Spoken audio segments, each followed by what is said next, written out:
Hi everyone! For today's video, kasama ko ngayon ang aking beshi wap na si Erica Paga.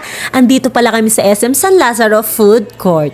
Alam nyo guys, mukhang ito na atang paglilihan ko. But I don't think so. Well, it's unhealthy food pero napakasarap at paborito sa anumang handaan.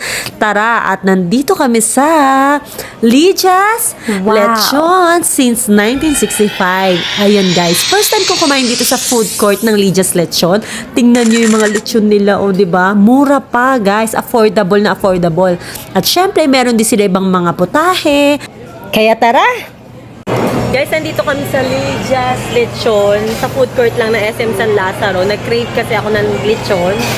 So, at syempre, gusto ko ng salmon para meron akong sabaw. So, sinigang na salmon. So, ayan. Para craving satisfied si baby. Ayan si Erica, kasama ko. So, ayan na guys. Ito na mga food namin. Gutom match. Tignan nyo guys ha.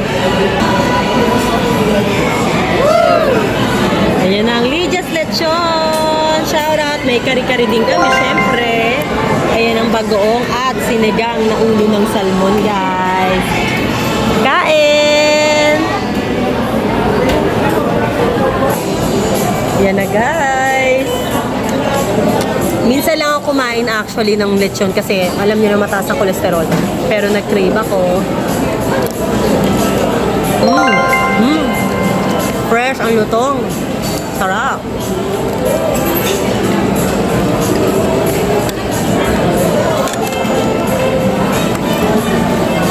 Sarap guys.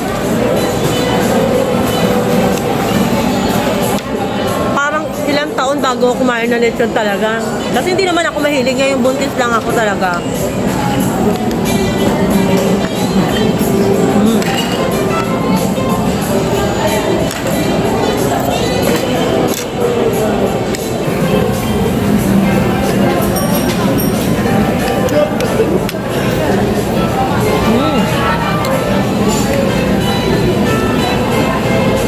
Sariwa yung salmon guys. Sarap.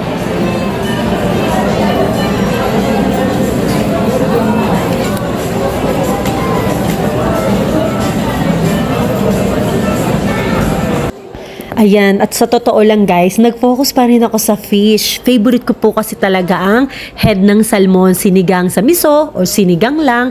Kahit ano basta may sinigang, ang sarap-sarap niya at healthy pa, omega 3 yan guys. Ayan, at syempre, natikman ko na yung lechon so that's it. Hindi ko na siya kayang ubusin. Parang 2 piraso lang ata yung kinain ko and then that's it. Happy na ang tummy at cravings ni Buntit. At syempre guys, ayan, kinuhanan ko lang yung mga natira sa amin. Ang dami pa rin mati-take out. But anyway, happy lang. Thank you for watching guys. Till my next vlog. Bye!